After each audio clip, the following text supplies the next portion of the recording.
बिस्मिल्लाहिर्रहमानिर्रहीम। मैं हूं नुमान सिद्दीक और आज के लेक्चर में हम डिस्कस करेंगे experimental evidence of electronic configuration. Basically जो एटम का मॉडल है उसका डिराइव किया जा सकता है दो सोर्सेज से, दो उसके एविडेंस हैं। फर्स्ट हमारे पास एटॉमिक स्पेक्ट्रम होता है जिसको हमने लास्ट लेक्चर में डिस्कस किया था, और सेकंड हमारे पास है आयनाइजेशन एनर्जी जिसको हम आज डिस्कस करने जा रहे हैं। Ionization energy and energy level. किसी भी कोई भी एटम है तो उसके अंदर जो इलेक्ट्रॉन्स होते हैं उनकी अरेंजमेंट यूनिक होती है, यानी हर शेल के अंदर इलेक्ट्रॉन जो है वो घूम रहे होते हैं, और एक शेल से दूसरे शेल में इलेक्ट्रॉन्स जो मौजूद होते हैं उनकी एनर्जी का डिफरेंस होता है। तो बेसिक फ़र्क उनका एनर्जी का डिफरेंस है कि जो जो शेल न्यूक्लियस के करीब होगा उनकी एनर्जी कम होती है, और जो न्यूक्लियस से दूर होता है उनकी एनर्जी ज़्यादा होती है। तो एटम जो है, एटम की इलेक्ट्रॉनिक कन्फिग्रेशन जानने के लिए उसकी एनर्जी जानना ज़रूरी है, और इसके लिए हमें आयनाइजेशन एनर्जी जो है वो हेल्प आउट करती है दो तरीक़ों से। तो आयनाइजेशन एनर्जी जो है बेसिकली हम दो तरीक़ों से आयनाइजेशन एनर्जी से इलेक्ट्रॉनिक कन्फिग्रेशन को डिराइव कर सकते हैं। फर्स्ट मेथड हमारे पास सक्सेसिव आयनाइजेशन एनर्जी और सिमिलर एटम या सेम एटम, सेम एलिमेंट्स। और सेकंड हमारे पास है फर्स्ट आयनाइजेशन एनर्जी और डिफरेंट एलिमेंट्स। तो बेसिकली ये दो तरीके हैं कि सेम एलिमेंट हो और उनकी आप जो है वो सक्सेसिव आयनाइजेशन एनर्जी मालूम करें, यानी कि पहले एक इलेक्ट्रॉन निकाल के आयनाइजेशन एनर्जी मालूम करेंगे, फिर दूसरा तीसरा, इस तरह तरतीब से एक सीक्वेंस के साथ। और सेकंड जो मेथड है वो है कि डिफरेंट एलिमेंट होंगे और उनकी हर एलिमेंट की फर्स्ट आयनाइजेशन एनर्जी को आप कैलकुलेट करेंगे। तो सबसे पहले हम फर्स्ट मेथड को देख लेते हैं।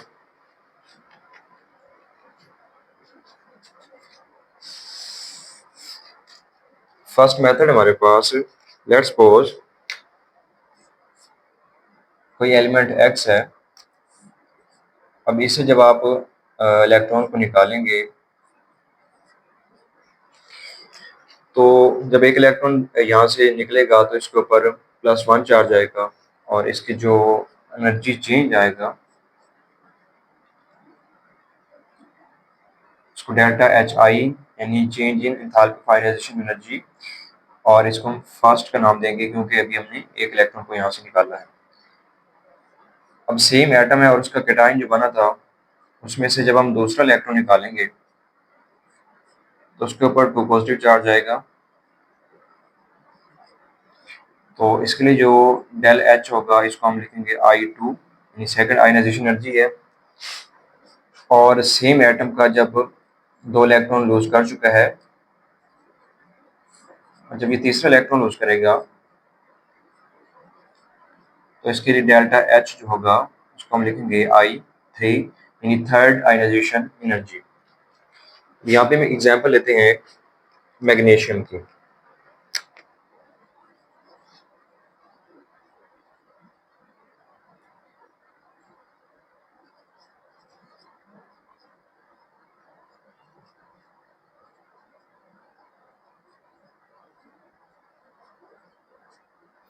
मैग्नीशियम जो है बेसिकली इसका एटॉमिक नंबर 12 होता है। पहले शेल के अंदर 2 इलेक्ट्रॉन होते हैं और दूसरे शेल में 8 इलेक्ट्रॉन है, और आखिरी शेल जो है 3s1, 3s जो है इसके अंदर 2 इलेक्ट्रॉन होते हैं। तो ये इसका वैलेंस शेल है।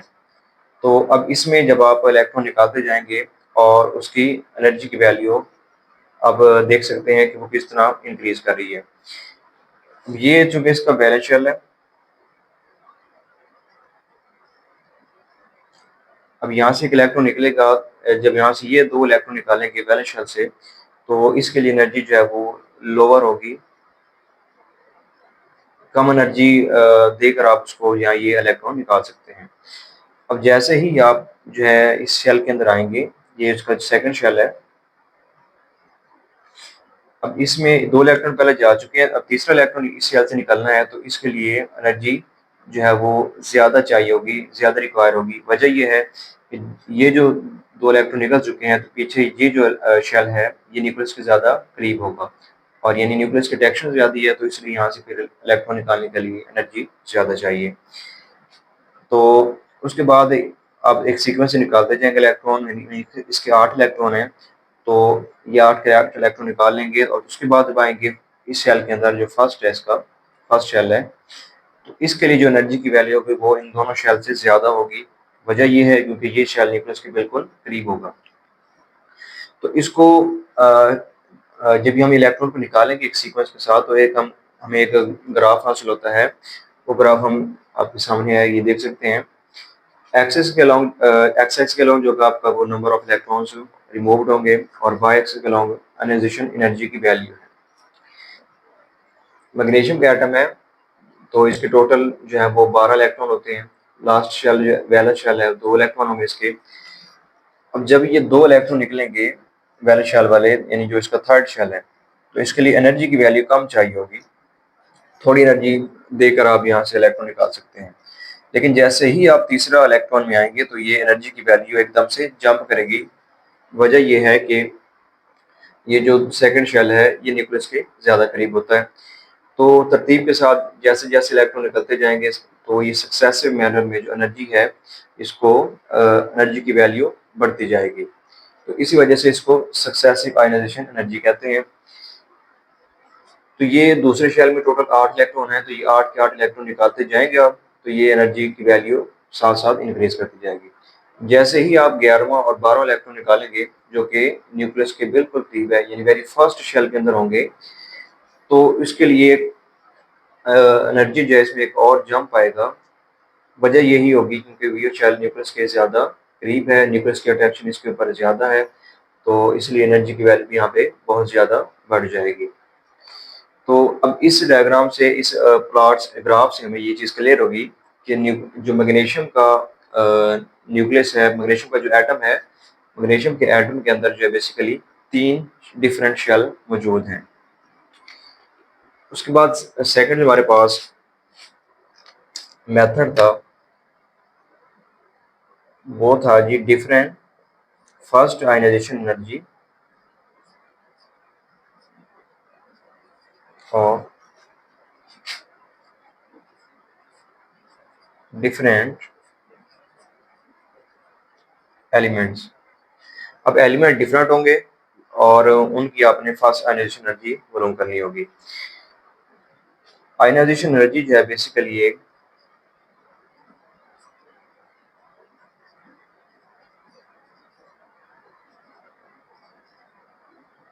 एंडोथर्मिक वैल्यू होती है, एंडोथर्मिक नेचर होती है। यानी ये एंडोथर्मिक का मतलब ये है कि एनर्जी को आप प्रोवाइड करेंगे, एटम एनर्जी को अब्जॉर्ब करेगा और फिर जाके वो वहां से इलेक्ट्रॉन को लूज कर सकेगा। तो इसलिए ये एंडोथर्मिक होती है। अगर हम इसकी ग्रुप में बात करें, तो ग्रुप में ये एनर्जी की वैल्यू इंक्रीज करती है from top to bottom. Group में ऊपर से नीचे एनर्जी की वैल्यू डिक्रीज करता रही होती है, ये वैल्यू यानी कम हो रही होती है। वजह उसकी ये है कि ग्रुप में ऊपर से नीचे एटम का साइज बढ़ रहा होता है। एटम का साइज जैसे बढ़ेगा, एटम का साइज जो है वो नंबर ऑफ शेल्स बढ़ने की वजह से बढ़ रहा होता है। जैसे जैसे एटम का साइज बढ़ेगा, तो न्यूक्लियस की वैलेंस शेल के ऊपर, वैलेंस शेल के जो इलेक्ट्रॉन्स हैं उनके ऊपर अट्रैक्शन कम हो जाएगी। डेफिनेटली उसमें क्या होगा कि फिर वो वहाँ से इलेक्ट्रॉन निकालना ईजी होगा और उसके लिए एनर्जी की वैल्यू है वो भी कम हो जाएगी। तो इसलिए ग्रुप में आयनाइजेशन एनर्जी की वैल्यू डिक्रीज कर जाती है फ्रॉम टॉप टू बॉटम। जैसा कि ग्रुप फर्स्ट है, इसमें आप लिथियम टू सोडियम जाएं या लिथियम टू पोटाशियम जाएं, तो एनर्जी की वैल्यू ऐसा ऐसा कम होना शुरू हो जाती है। उसके बाद अगर हम पीरियड की बात करें,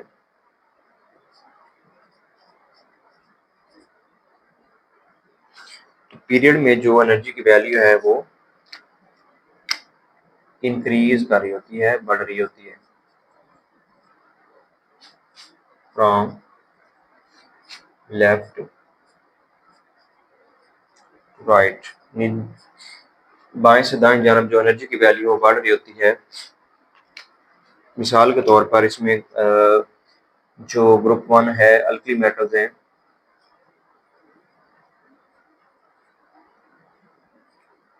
has lowest I value. Alkali metal में जो आयनाइजेशन एनर्जी की वैल्यू है वो कम होती है, और जो लोकल गैसेस हैं